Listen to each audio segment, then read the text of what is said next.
वशिष्ठ जी के आश्रम में एक सुरभि रहती थी, उससे एक सुंदर गौ का प्रादुर्भाव हुआ जिसे नंदिनी गाय, चमत्कार पूर्ण नंदिनी जी थी। जो चाहो जो सोचो जैसी परिस्थिति वैसे ही वो प्रकट कर दे, समस्त देव कामनाओं को भी पूर्ण करने की सामर्थ्य रखने वाली नंदिनी जी। बस वशिष्ठ जी अपने देव पूजन के कार्य में, जो भगवत पूजन के कार्य में दुग्ध आता उतना ही लेते। आश्रम में नंदिनी जी विराजमान थी। वो 8 वसु वहां से जब निकले तो आकर्षण हुआ, उनकी एक स्त्री भी साथ थी वसुओं की, गाय को दी, इतनी सुंदर तेजस्वी गाय।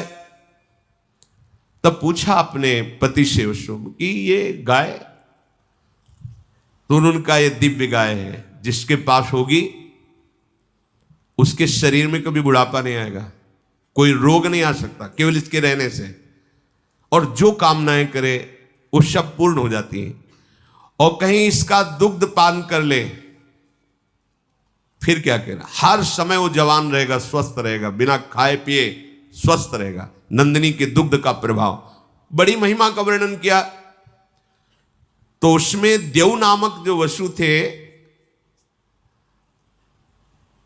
वो गाय को देख करके बहुत प्रसन्न हुए, अपनी पत्नी से कहने लगे कि इस गाय के दर्शन मात्र से अशुभों का नाश होता है, परम मंगल होता है, और ये दिव्य गौ है, ये वरुण नंदन वशिष्ठ जी की सेवा में रहती है। इसका जो दूध पी ले तो 10,000 वर्ष तक वो यौवन अवस्था में स्वस्थ होकर के, कभी कोई जुकाम बुखार कुछ नहीं, हर समय जवान रहेगा। ऐसी महिमा गा रहे थे। तो जो देवनाम वसु की पत्नी थी, उन्होंने कहा अपने लोगों को तो आवश्यकता नहीं, क्योंकि वसु में मेरी एक मित्र राजकुमारी है, ये गाय अपहरण करते हैं और वहां पहुंचा देते हैं, और वो स्वस्थ रहेगी, यौवन अवस्था में रहेगी, मेरी मित्र है, ये मैं चाहती हूं। उन्होंने कहा नहीं नहीं, आप ये सोच कैसे लिए, महात्मा वशिष्ठ की गाय है, ऐसा सोचना भी पाप है। उनका देखो मुझे और कुछ नहीं चाहिए, यदि आप हमें चाहते हैं ना तो आप हमारी ये बात पूरी करें। जो अष्टवसु थे, देववसु के साथ उनकी पत्नी ने जब ऐसा हट किया तो उन्होंने अपने और 7 जनों से, तो उस समय भगवान की इच्छा से ही ऐसे महापुरुष हैं, ये वसुजन जो देवताओं के भी द्वारा बंदनी हुई, उनके मन में बात आ गई और उन्होंने देववसु की पत्नी का प्रिय करने के लिए गाय का अपहरण कर लिया, नंदिनी जी का। गौ का अपहरण करके वो जा रहे थे कि महर्षि वशिष्ठ जी संध्या करके अपने आश्रम में आए, तो देखा नंदिनी नहीं। तो उन्होंने कहा कौन ऐसा हो सकता है, किसका इतना त्रिभुवन में साहस हो सकता है कि हमारी आज्ञा के बिना हमारे आश्रम में प्रवेश करके नंदिनी को ले जाए। वशिष्ठ जी ने आसपास खोज की, पर जब नहीं मिले तो उन्होंने ध्यानस्थ होकर देखा, तो कहा अरे ये वसु लोग ऐसा कार्य कर सकते हैं।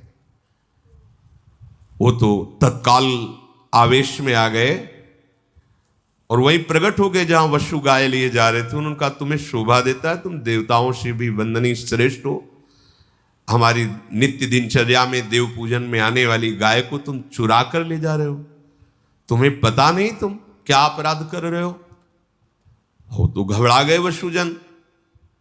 कहा ठीक है, तुमने मनुष्य लोक वाली बात की है, मनुष्य लोक में ही ये चोरी होती है, देवलोक में देवताओं में श्रेष्ठ वसुओं में ये वृत्ति कैसे आ गई, इसलिए मैं शाप देता हूं, जाओ तुम मनुष्य लोक को प्राप्त हो, यही तुम्हारे लिए दंड है।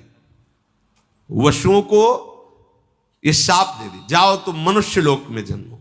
देखो इतना ऊंचा पद, थोड़ा सा लोभ। अब तो वसुजन घबरा गए। वशिष्ठ जी के चरणों, मनुष्य योनि भगवत प्राप्ति कर ले तो ठीक है, नहीं बहुत ही, आप क्या समझते हो, देखो ऐसे दुर्गंध निकलती है यहां से, सब मलमूत्र की थैली है, कोई बहुत बड़ी चीज है, देवताओं के कभी पैर जमीन में नहीं पड़ते, कभी पसीना नहीं निकलता, जहां से निकल जाए वातावरण खुशबू से भर जाएगा। और इसे देव दुर्लभ योनि, केवल भगवत प्राप्ति वो नहीं कर सकते, यहां से हो सकती है। वो नीचे ही गिर सकते, ऊपर नहीं उठ सकते। अपने सबसे ऊपर ब्रह्मलोक का भी अतिक्रमण करके भगवान के दिव्य धाम को जा सकते हैं। भगवान वशिष्ठ जी के चरणों में सब गिर पड़े, प्रभु पता नहीं क्या हो गया था, ऐसी गलती क्यों हो गई, प्रभु मुझे क्षमा कीजिए।